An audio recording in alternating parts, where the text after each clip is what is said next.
आखिरकार मुख्तार अंसारी को सुपुर्दे खाक कर दिया गया। उसके बड़े भाई अफजाल अंसारी लोगों से इस बात की इल्तिजा कर रहे हैं कि कृपया लौट जाइए, उनको सुपुर्दे खाक कर दिया गया है।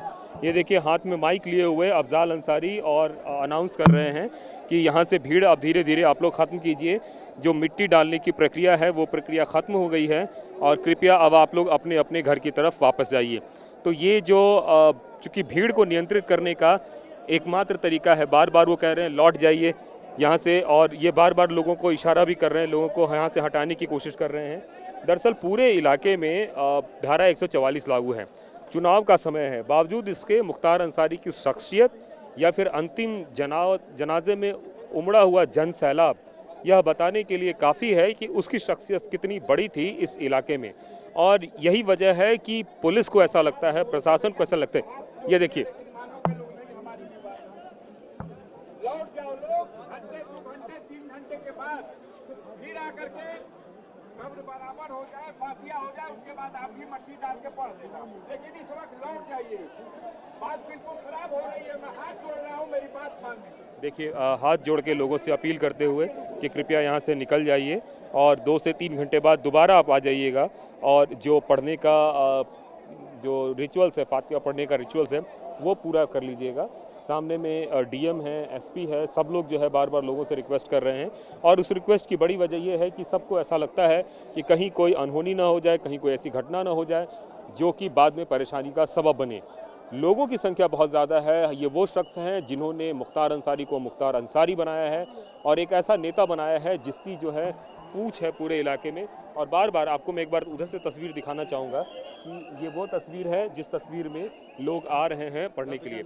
हम आम लोग भी यहाँ पे ऊपर में कुछ है उनसे जानने की कोशिश करते हैं। ये बताइए कि कितनी बड़ी शख्सियत थी मुख्तार अंसारी की? मुख्तार अंसारी बहुत बड़े यहाँ के मसीहा कह लीजिए, रहनुमा कर लीजिए, या गरीबों के लिए कुछ भी कह लीजिए, तो बहुत सारे ऐसे काम थे जो नेक काम थे जो उन्होंने किया था यहाँ के लोगों के लिए। और यहाँ ही नहीं, पूरे देश में प्रदेश में कहीं से भी लोग आता जाता था लोग, तो सबकी उन्होंने मदद किया।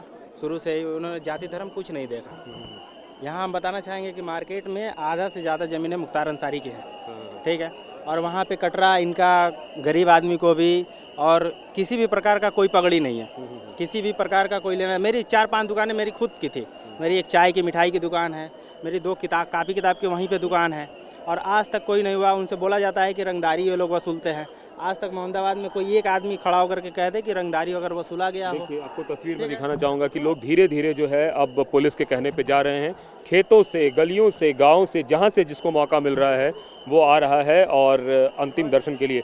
एक बात बताएं कि ये जो भीड़ है ये भीड़ क्या कहती है, मतलब संदेश की बात? सब मुख्तार अंसारी के चाहने वाले हैं, उन्हीं की आखिरी झलक पाने के लिए आए हुए हैं, लेकिन अब नहीं दिया जा रहा है मिट्टी इन लोग को। शाम को आएंगे फिर नमाज पढ़ने के बाद इन लोग। तो बताया जाता है कि ज़ोहर की नमाज के बाद लोग एक बार दोबारा इकट्ठा होंगे और यहाँ पर अंतिम जो है अरदास जिसको कहते हैं वो की जाएगी। और दूसरी तरफ मैं आपको दिखाऊंगा तस्वीर में जिंदाबाद जिंदाबाद के नारे लग रहे हैं और सड़क को एक तरीके से जिस सड़क को ब्लॉक किया गया था अब धीरे धीरे उसको खुलवाने की कोशिश की जा रही है ताकि लोग आएँ और जो है कब्रिस्तान में आके जो भी अंतिम दर्शन है वो कर सके। लेकिन जो तस्वीर आपको बार बार दिखाने की कोशिश की जा रही है वो तस्वीर है जिसमें कि सुपुर्दे खाक के पहले के बाद की तस्वीर है। सामने में आप देख सकते हैं कि पुलिस के आला अधिकारी, इलाके के डीएम, इलाके के एसपी सब लोग यहाँ पे कैंप कर रहे हैं और जो वहाँ पे मिट्टी डालने की प्रक्रिया है वो एक तरीके से पूरी हो चुकी है और अब वहाँ पे जो प्रार्थना है वो फातिहा वो पढ़ा जा रहा है। और इस तरीके से मुख्तार अंसारी आज गाज़ीपुर के मोहम्मदाबाद इलाके के कालीबाग कब्रिस्तान में सुपुर्दे खाक हो गया।